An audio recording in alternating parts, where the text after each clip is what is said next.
Most of you probably know that currently, the only way to experience vanilla World of Warcraft is through private servers. These servers have existed for over 10 years now, but they didn't really explode in popularity until the whole Nestarius debacle back in 2016. I myself have played on quite a few of them after hearing about Blizzard's plan to release Classic, and while I do think they can be a fun time and a way to test things like classes, professions, and the basic vanilla gameplay, basing your wants and needs for Classic on these servers is a potentially problematic way to think, especially with a large portion of the community currently rallying behind the no changes movement. A significant amount of people calling for no changes are basing their views off of inaccurate and sometimes poorly scripted servers. Things I have personally noted are off are the health and armor values for both characters and their pets. Enemies and bosses also have health and armor values that are off, and this includes mobs and boss mobs that are found in dungeons and even raids. People's opinion on the game is so skewed at the moment that you're starting to see those clearly unfamiliar with vanilla ask what comes next after Naxxramas, as if they're going to leisurely stroll in there after raid logging every other raid and complete it in an hour or two with their guild. This is because if you go on YouTube and search for private server runs of vanilla raids, you'll probably come across some videos showing guilds speedrunning Molten Core and some of the other raids in under 30 minutes.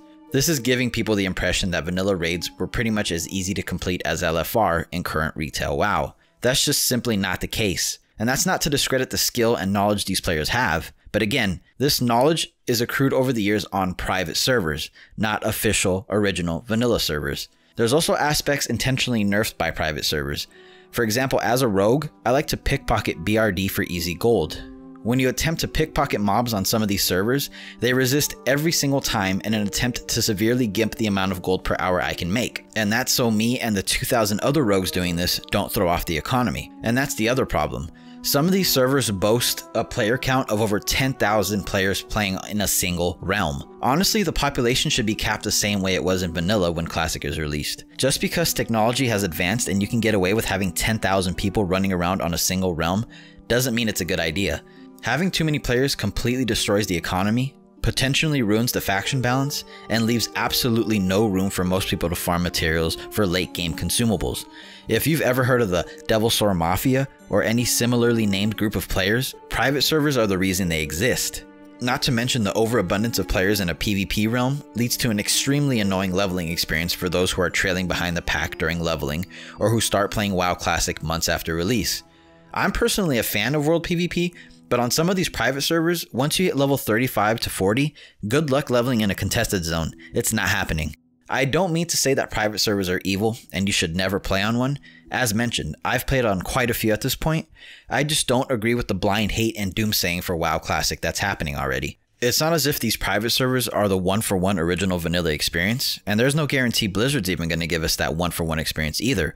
But the difference between what we're getting with WoW Classic and private servers is that Blizzard has the original values for mobs and boss mobs. All I'm saying is what I don't want to see months down the line is people complaining and starting threads on the official forums saying that raids and bosses are too hard, that this isn't the original experience they're used to, and that Blizzard is trash and doesn't know what they're doing, all because they base their views on inaccuracies and servers that had to guess values because they didn't have the originals. This is honestly the biggest reason I've stayed away from making guides of any sort for WoW Classic. I personally don't remember every single detail of how things used to be back then, so if I make a video explaining how to do some trick that's only possible on private servers and Classic comes out and it's not possible because it never actually was, I'd feel bad for wasting your guys' time and feeding you false information. A few examples are the mad DPS increase you get from wands due to the bonus ranged attack speed quivers grant you.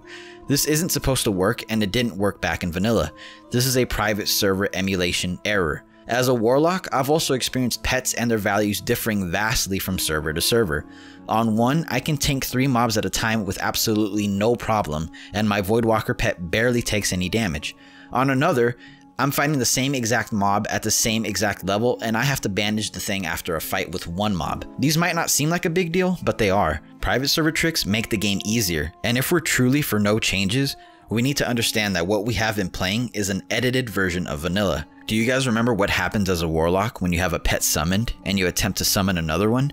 I bet a significant amount of you guys watching probably think that your already summoned pet is given a stun debuff while you're casting the summon for your next pet. This is wrong and not what originally happened in vanilla. In vanilla, casting a summon resulted in your already summoned pet disappearing completely, meaning if you misclicked while your Voidwalker was tanking mobs for you, you were screwed. Just another example of how different original vanilla and private servers are. Again, I'm not saying you should stay away from these servers. Just be mindful that what you're playing will probably be different to what Blizzard will be giving us. That doesn't make Blizzard's version of vanilla inherently wrong. If Classic comes out and it's a buggy, broken mess and it disgraces the original game, then you as a player will have a choice to make. Then and only then, when we have the two games in front of us and we can compare them, can we make a decision to run back to our private servers or play Blizzard's version of vanilla. And I hope this video doesn't sound like I'm blindly optimistic about what we're going to end up getting. Blizzard's games have been nothing less than frustrating lately, and it seems like they're a mess behind the scenes as well. I just don't like this mob mentality I'm also seeing from some of the community. The game isn't even out yet, and people are already saying it's ruined off of almost no news and a shitty demo that was very clearly rushed to be included at Blizzcon. Hopefully we'll end up getting some more news soon, and maybe even another demo. If you haven't already, make sure to watch this World of Warcraft Classic panel from Blizzcon of last year. It details what their goals are for Classic, as well as the philosophy behind recreating a game of this magnitude. Hopefully that eases some of your concerns about what Blizzard is hoping to accomplish. One last thing I do want to mention before closing out this video is the constant mention of Activision potentially ruining Classic. A topic I see a lot is whether they're going to include microtransactions and cash shop items and all that awesome stuff we all love in video games nowadays. People have to remember that all that stuff is already in the current retail version of WoW. They would be incredibly stupid to think that there's even the slightest possibility players would be okay with this. They already have retail WoW to ruin with all that garbage, and I'm 100% sure that those in charge at both Blizzard and Activision have sat down to discuss why these things have no place in their legacy realms. If they do include this stuff in any form, then the worst timeline has truly been realized, and I would stop supporting Blizzard at that point in time. Until then though, I'm remaining hopeful for World of Warcraft Classic.